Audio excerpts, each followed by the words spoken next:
ನಮಸ್ತೆ ಫ್ರೆಂಡ್ಸ್, ಎಲ್ಲರೂ ಹೇಗಿದ್ದೀರಾ? ಎಲ್ಲರೂ ಚೆನ್ನಾಗಿದ್ದೀರಾ ಅನ್ಕೋತಿದ್ದೀನಿ. ಯಾರೆಲ್ಲ ನಮ್ಮ ಚಾನಲು ಸಬ್ಸ್ಕ್ರೈಬ್ ಮಾಡ್ಕೊಂಡಿಲ್ಲ ಪ್ಲೀಸ್ ಸಬ್ಸ್ಕ್ರೈಬ್ ಮಾಡ್ಕೊಳ್ಳಿ. ಪಕ್ಕದಲ್ಲಿರೋ ಬೆಲ್ಲೈಕನ್ನ ಕ್ಲಿಕ್ ಮಾಡಿ ನಾವು ಯಾವುದೇ ವೀಡಿಯೋಸ್ ಹಾಕಿದರೂ ಬೇಗ ನೋಟಿಫಿಕೇಷನ್ ಬರುತ್ತೆ. ಫ್ರೆಂಡ್ಸ್, ನಾನಿವತ್ತು ಈ ಬೇಸಿಗೆಗಾಲಕ್ಕೆ ಇದು ತುಂಬ ಚೆನ್ನಾಗಿ ಫ್ರೆಂಡ್ಸ್, ಕೂಲಾಗಿರುತ್ತೆ. ಮೊಸರು ಬಜ್ಜಿ ಮಾಡ್ತಾಯಿದ್ದೀನಿ ಫ್ರೆಂಡ್ಸ್. ನಾನು ಮೊಸರು ಬಜ್ಜಿ ಇದು ನೋಡಿ ಅರ್ಧ ಲೀಟ್ರು ಮೊಸರು ತೊಗೊಂಡಿದ್ದೀನಿ ನಂದಿನಿ. ಈಗ ಅದನ್ನು ಸೋಸ್ಕೋಬೇಕು. ಅದಕ್ಕಿಂತ ಮುಂಚೆ ಅಲ್ಲಿ ಪಾತ್ರೆಯಲ್ಲಿ ಕಾಣ್ತಾ ಇದೆ ಎಲ್ಲ ಬೆಳ್ಳುಳ್ಳಿ ಜೀರಿಗೆನ ಸ್ವಲ್ಪ ಕುಟ್ಟಿ ಇಟ್ಕೊಂಡಿದ್ದೀನಿ ಫ್ರೆಂಡ್ಸ್. ಪಾತ್ರೆಯಲ್ಲೇ ಸ್ವಲ್ಪ ಜಜ್ಜಿ ಇಟ್ಕೋಬೇಕು ಜೀರಿಗೆ ಬೆಳ್ಳುಳ್ಳಿನ. ಆ ಥರ ಜಜ್ಜಿ ಇಟ್ಕೊಂಡ್ರೆ ಮೊಸರು ಬಜ್ಜಿ ಸೂಪರ್ ಟೇಸ್ಟು ಚೆನ್ನಾಗಿರುತ್ತೆ ಫ್ರೆಂಡ್ಸ್. ನೋಡಿ ಈಗ ಮೊಸರು ಸೋಸ್ಕೊತಿದ್ದೀನಿ ಚೆನ್ನಾಗಿ. ಈ ಥರ ಚೆನ್ನಾಗಿ ಸೋಸ್ಕೊಂಡು ಮಾಡಿದರೆ ಸೂಪರಾಗಿರುತ್ತೆ ಫ್ರೆಂಡ್ಸ್. ಇದು ಈ ಮೊಸರು ಬಜ್ಜಿ ಮುದ್ದೆಗೆ ಬಿಸಿ ಬಿಸಿ ಅನ್ನಕ್ಕೆ ಸೂಪರಾಗಿರುತ್ತೆ ಫ್ರೆಂಡ್ಸ್. ನಾನು ಈ ಬೇಸಿಗೆಗಾಲದಲ್ಲಿ ತುಂಬ ಮಾಡ್ತೀನಿ ಇದನ್ನು. ಬೇಗ ಆಗೋವಂಥದ್ದು ಸಾಂಬಾರಿದು, ಮೊಸರು ಬಜ್ಜಿ ಅಂತ ಕರಿತೀವಿ. ನೋಡಿ ಎಲ್ಲ ಕ್ಲೀನಾಗಿ ಸೋಸ್ಕೋಬೇಕು ಇದನ್ನು. ಆಮೇಲೆ ಸ್ವಲ್ಪ ನಿಮಗೆ ಎಷ್ಟು ಬೇಕೋ ಅಷ್ಟು ನೀರು ಹಾಕ್ಕೊಳ್ಳಿ ಫ್ರೆಂಡ್ಸ್. ಸ್ವಲ್ಪ ಇದು ಗಟ್ಟಿಗೆ ಇರಬೇಕು, ತೆಳ್ಳಗಾದರೆ ಅಷ್ಟು ರುಚಿ ಕೊಡಲ್ಲ. ಹಂಗಾಗಿ ಸ್ವಲ್ಪ ಗಟ್ಟಿನೇ ಇರಬೇಕು ಇದು ಮೊಸರು ಬಜ್ಜಿ. ಹಂಗಾಗಿ ನೋಡಿ ಮೇಲೆ ಸ್ವಲ್ಪ ನಾನು ನೀರು ಹಾಕ್ತಿದ್ದೀನಿ ಅಷ್ಟೇ, ಬೇಕಾದಷ್ಟು.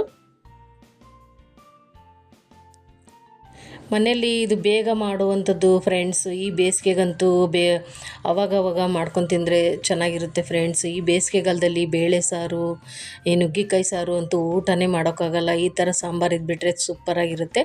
ನೋಡಿ ಇಷ್ಟು ಇದ್ದರೆ ಸಾಕು, ಗಟ್ಟಿ ಇಷ್ಟಿದ್ರೆ ಸಾಕು ನೋಡಿ ಫ್ರೆಂಡ್ಸ್. ಅದು ಬೆಳ್ಳುಳ್ಳಿ ಜೀರಿಗೆ ಎಲ್ಲ ಈಗ ಮಿಕ್ಸ್ ಮಾಡಬೇಕು. ಚೆನ್ನಾಗಿ ಮಿಕ್ಸ್ ಮಾಡಿದರೆ ಆಯಿತು. ಈಗ ಸ್ವಲ್ಪ ರುಚಿಗೆ ತಕ್ಕಷ್ಟು ಉಪ್ಪು ಹಾಕ್ತಿದ್ದೀನಿ ನೋಡಿ, 1 ಸ್ಪೂನ್ ಹಾಕ್ತಿದ್ದೀನಿ. ಅಂದರೆ ಇದು ಅವಾಗವಾಗೇ ಮಾಡ್ಕೋಬೇಕು ಫ್ರೆಂಡ್ಸ್. ಬಟ್ ಮಾಡಿ ಇಡಬಾರ್ದು, ಹುಳಿ ಬಂದುಬಿಡುತ್ತೆ. ನಮಗೆ ಎಷ್ಟು ಬೇಕೋ ಅಷ್ಟು ಅವಾಗ ಅಷ್ಟೇ ಮಾಡ್ಕೋಬೇಕು. ಒಂದು ಅರ್ಧ ಲೀಟ್ರದ್ದು, ನಮ್ಮ ಮನೆಗೆ ಒಂದು ಅರ್ಧ ಲೀಟ್ರದ್ದಾದರೆ ಸಾಕು. ಅವಾಗಷ್ಟೇ 1-2 ಹೊತ್ತು ಉಣ್ಬೋದು ಫ್ರೆಂಡ್ಸ್. ಇದು ಮಾಡಿಕೊಂಡು ಬೇಗ ಮುದ್ದೆಗಂತೂ ಚೆನ್ನಾಗಿರುತ್ತೆ. ಆಮೇಲೆ ಅನ್ನಕ್ಕಂತೂ ಸೂಪರಾಗಿರುತ್ತೆ.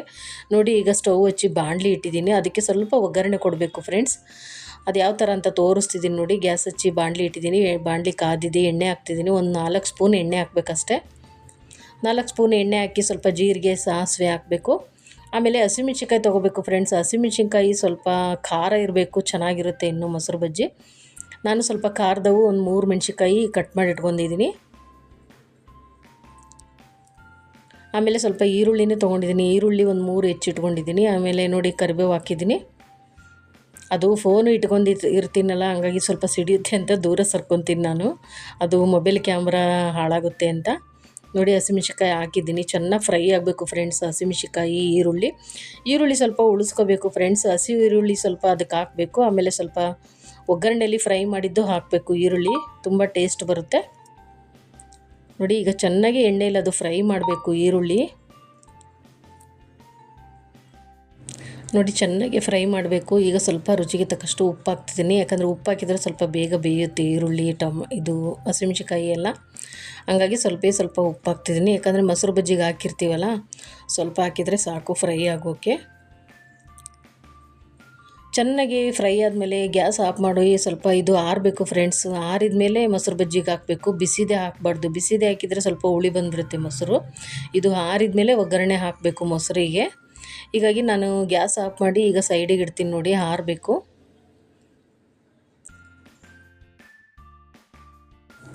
ನೋಡಿ ಈಗ ಸ್ವಲ್ಪ ಉಳಿಸಿದ್ನೆಲ್ಲ ಹಸಿ ಈರುಳ್ಳಿ ಅದನ್ನು ಹಾಕ್ತಿದ್ದೀನಿ ಮೊಸರು ಬಜ್ಜಿಗೆ. ಸ್ವಲ್ಪ ಹಸಿ ಈರುಳ್ಳಿ ಹಾಕಿದರೆ ಸೂಪರಾಗಿರುತ್ತೆ ಫ್ರೆಂಡ್ಸ್. ನೋಡಿ ಈಗ ಆರಿದೆ ಇದು ಬಾಣಲೆಯಲ್ಲಿರೋದು. ಇದನ್ನೇ ಈಗ ಅದಕ್ಕೆ ಹಾಕಬೇಕು.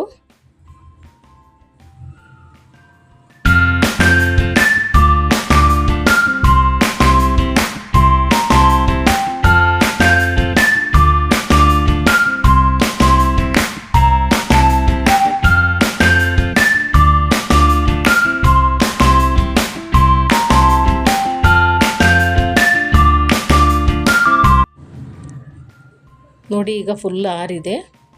ಮೇಲೆ ಸ್ವಲ್ಪ ಕೊತ್ತಂಬರಿ ಸೊಪ್ಪು ಹಾಕ್ತಾಯಿದ್ದೀನಿ. ಗ್ಯಾಸ್ ಆಫ್ ಮಾಡಿ ಕೊತ್ತಂಬರಿ ಸೊಪ್ಪು ಹಾಕ್ತಾಯಿದ್ದೀನಿ ಫ್ರೆಂಡ್ಸ್. ನೋಡಿ ಈಗ ಆರಿದೆ. ಈಗೆಲ್ಲ ಹಾಕ್ತಿದ್ದೀನಿ ಒಗ್ಗರಣೆನ. ನೋಡಿ ಹೆಂಗಾಗಿದೆ, ಆರಿದೆ. ಈಗ ಮೊಸರು ಬಜ್ಜಿಗೆ ಹಾಕಿ ಚೆನ್ನಾಗಿ ಕಲಿಸ್ಬಿಟ್ರೆ ಸೂಪರಾಗಿರುತ್ತೆ ಫ್ರೆಂಡ್ಸ್. ಬಿಸಿ ಬಿಸಿ ಮುದ್ದೆಗಂತೂ 1 ಮುದ್ದೆ ಊಟ ಮಾಡೋರು 2 ಮುದ್ದೆ ಊಟ ಮಾಡ್ತಾರೆ ಫ್ರೆಂಡ್ಸ್ ಈ ಸಾಂಬಾರಿಗೆ. ಈ ಬೇಸಿಗೆಗಂತೂ ತುಂಬ ಚೆನ್ನಾಗಿ ಫ್ರೆಂಡ್ಸ್ ಈ ಮೊಸರು ಬಜ್ಜಿ. ನೋಡಿ ಚೆನ್ನಾಗಿ ಮಿಕ್ಸ್ ಮಾಡಿದರೆ ಆಯಿತು. ಇವತ್ತಿನ ಈ ಬೇಸಿಗೆಗಾಲದಲ್ಲಿ ಮಾಡುವ ಮೊಸರು ಬಜ್ಜಿ ರೆಸಿಪಿ ಇಷ್ಟ ಆದರೆ ಪ್ಲೀಸ್ ಲೈಕ್ ಮಾಡಿ, ಶೇರ್ ಮಾಡಿ, ಕಮೆಂಟ್ ಮಾಡಿ ಫ್ರೆಂಡ್ಸ್. ಈ ಲಾಗಲ್ಲಿ ಏನೇ ತಪ್ಪಿದ್ರೂ ಕ್ಷಮಿಸಿ ಅಂತ ಕೇಳ್ಕೊಳ್ತೀನಿ. ಸಿಗೋಣ ಮುಂದಿನ ಲಾಗಲ್ಲಿ. ಥ್ಯಾಂಕ್ ಯು, ಧನ್ಯವಾದಗಳು ಫ್ರೆಂಡ್ಸ್.